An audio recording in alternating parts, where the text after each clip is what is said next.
2015 Q&A.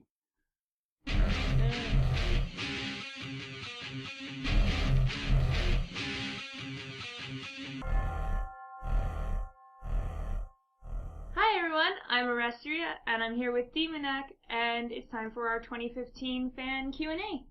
Yay. So the first question comes from Keck7Go. What is your favorite official D&D setting, and what do you think of Planescape? It's actually a little bit hard, not because I have a hard time choosing, like, because I love them all so much, but I'm not really that into the official settings that much. I think the official settings, the power they have is if you like reading the books and, you know, all the other materials, like including like novels and like the actual RPG books. Like you read all that stuff and you get into the setting, and you're like, oh, this is awesome. I like these characters and stuff. I haven't really read a lot of that stuff.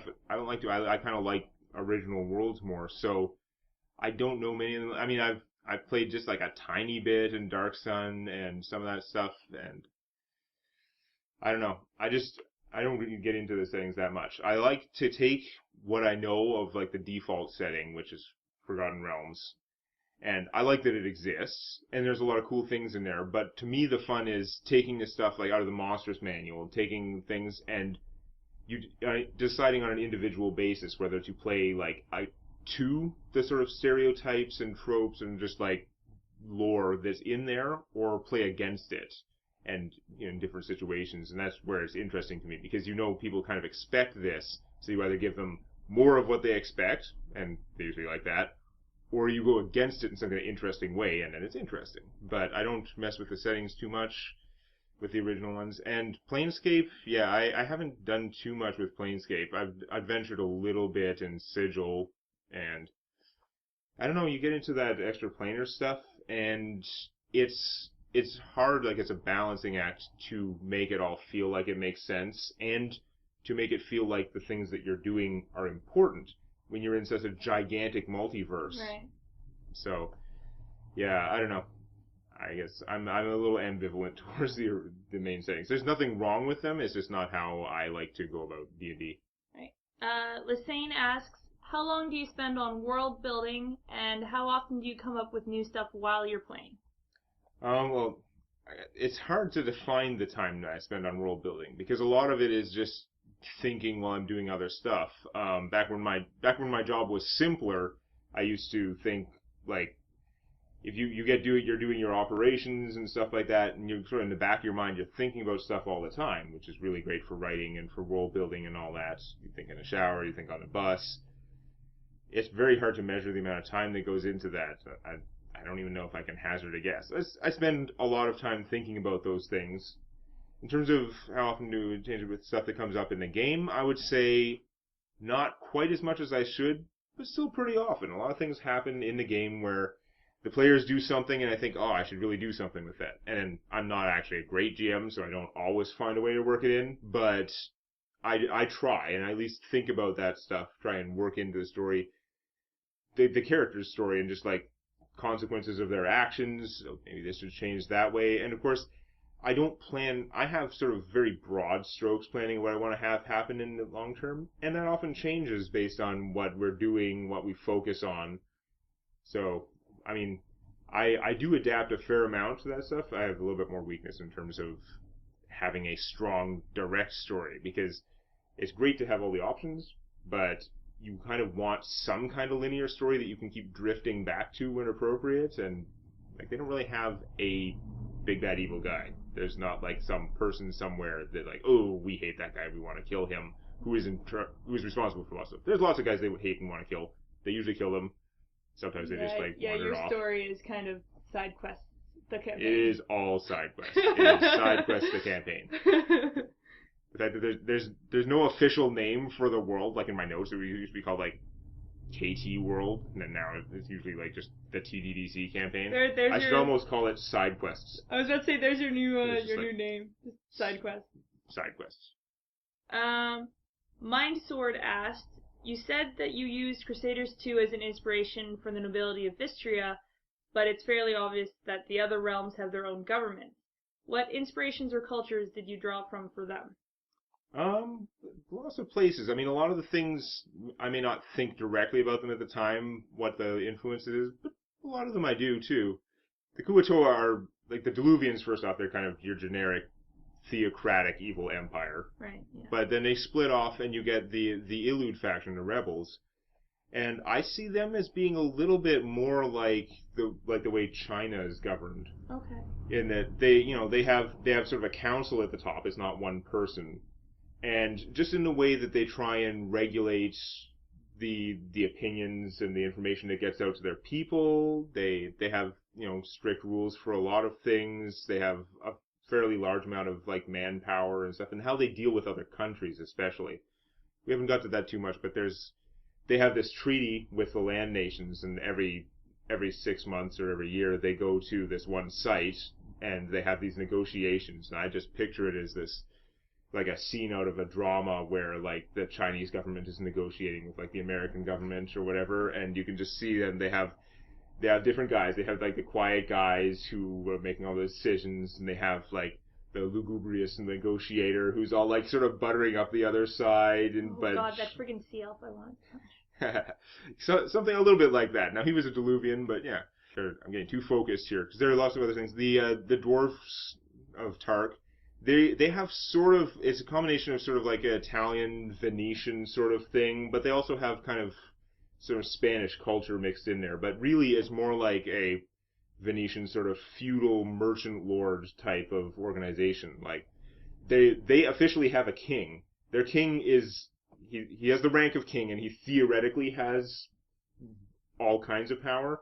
In practice, he mostly just handles foreign affairs type stuff. The only reason that they have a king is because they were getting pushed around in negotiations with other countries, because they're like, if there's a perception that you're sending like just some like lord negotiating with their king, you don't have that standing. But so they elect a king from among the like dwarven dons, right? Who are each merchant lords. They just kind of govern their own territory, and they make decisions together. The king has all kinds of powers, but if he actually starts pushing too hard on anything, they're going to kick him out. Like, they have 1-year terms. Usually the king gets reelected all the time, so in practice they're usually in power for like a decade or two or more.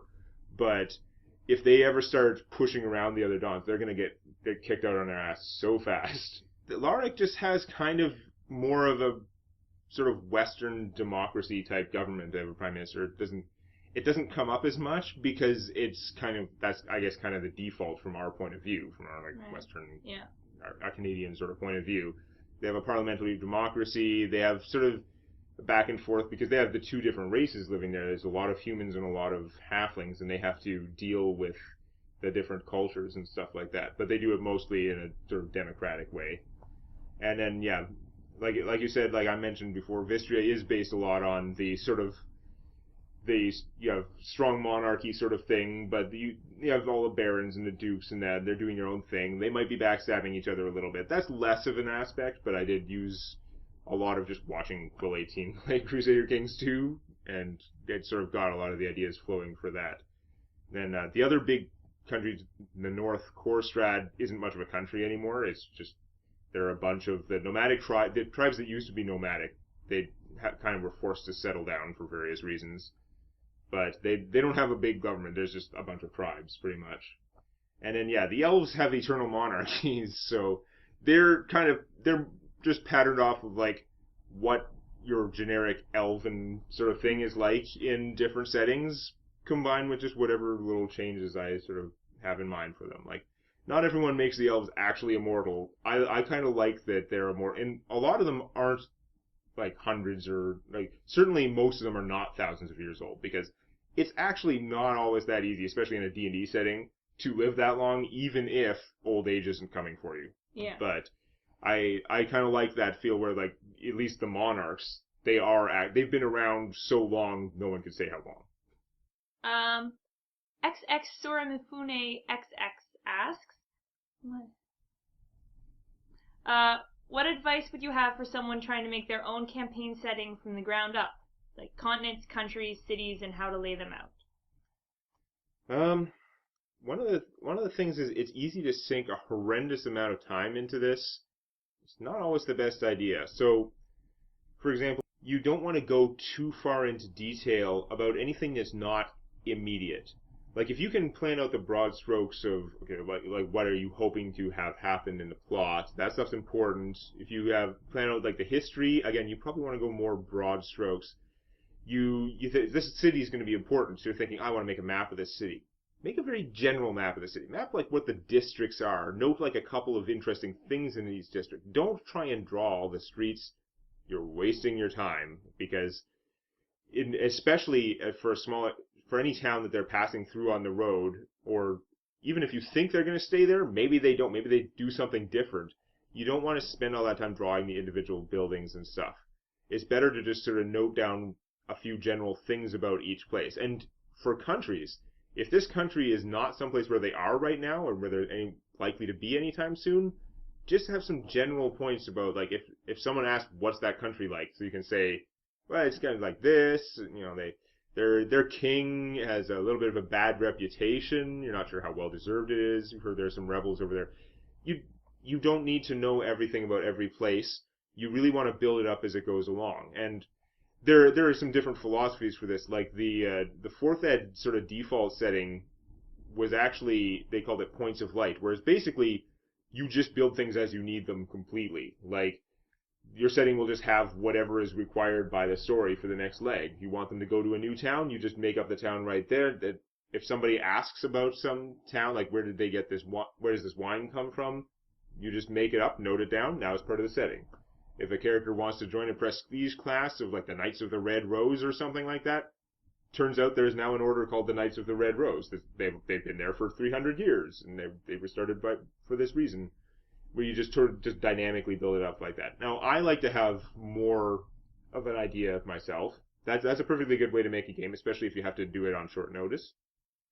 I would like to design more broad strokes of the world, but just remember you don't need to fill in a lot of detail on things that aren't coming up anytime soon. And if somebody asks a question you don't know the answer to, generally just make up the answer, write it down, you just gain some setting. And especially if it's something they haven't directly dealt with much, don't be afraid to come back later and say, that was a stupid idea. So just remember when I mentioned that the elves actually like have a major shipping industry? They hardly have a coastline. That was wrong. They're more into like camels. Nothing wrong with a good retcon. Yeah, the less they've interacted with this thing, the less impact it has to change it. Like you can just change it if it's not that important. Kaya Kurdak asks, when designing campaign settings, how do you keep a balance between fantasy themes and real-world themes? I would try and shy away from directly referencing real-world like events, but that's not the same thing as real-world themes. There's something going on in the world that you're worried about. If there's some kind of like discrimination, you can present that in your game. You do have to be a little careful if you think some of your players are going to be uncomfortable with it in a bad way. There's like a good way to be uncomfortable with things. But if you think they're going to be like, if they're really going to feel uncomfortable, they're not going to like be happy playing through it, you should maybe rethink whether you want to include that in your game or not. That said, science fiction and fantasy often use real world themes through that lens. Yeah, so. No, that's it. You can use the fantasy to explore those themes. Just make sure that you're abstracting it in some way. Try and make sure everything is grounded in your world. Whatever your world is, it should feel like something that can happen in your world. Alright. ArtmanXP asks, how do you feel about guns in fantasy settings? I default to not including that. I don't have a big problem with them if that's how you want to go either. It's just kind of like what's the world you want to set up. I don't tend to include them though, I guess if that's the point of the question. But yeah. Artman also asks, between high fantasy, steampunk fantasy, and urban fantasy, what do you most and least prefer and why? I'm not sure exactly what you mean by urban fantasy. If you mean like fantasy stuff in the real world, or? Yeah, I think that's more like fantasy stuff in the real world. Yeah, that's I'm a little bit more meh on like running fantasy stuff in like Earth. Yeah, I guess that would be least preferred. I mean, there's lots of great stories of that stuff. I don't think that's especially a game that I would normally want to run.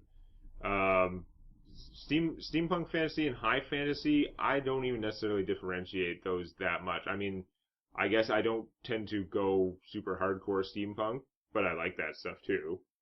But I also, if I'm doing high fantasy, there's probably gonna be someone out there that has some kind of magitech.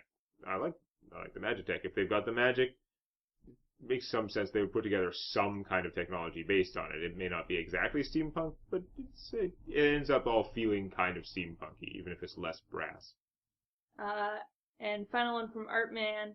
Do you think gnomes are overused as the steampunk race or overused in steampunk in video games and tabletop games? Um, Maybe a little. I don't really care that much, but yeah, I guess I'm not like a gigantic gnome fan in general. They don't appeal to me all that much as a rule. But anyone can be like steampunk race.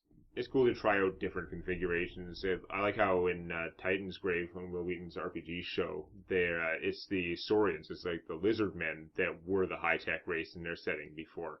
There was stuff happened, and now it's more like evenly distributed. But it's kind of interesting that they were the ones that were like the high tech race first. So gnomes, yeah, I'm not a super big fan of gnomes, but I'm not sure that I see them as especially overused or I don't know. People associate that stuff with them, and they're welcome to, I guess. Jelmer Santing asks, how did you come up with the idea to have a world where the KT were so strongly involved?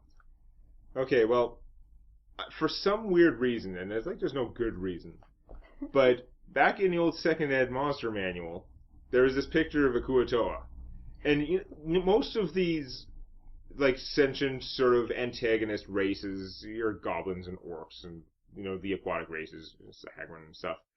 They usually look like all monstrous and like threatening, and maybe not as much as in the newer books when they tend to all be like super muscled and stuff like that. But they usually all look like rawr, gonna stab you with my spear.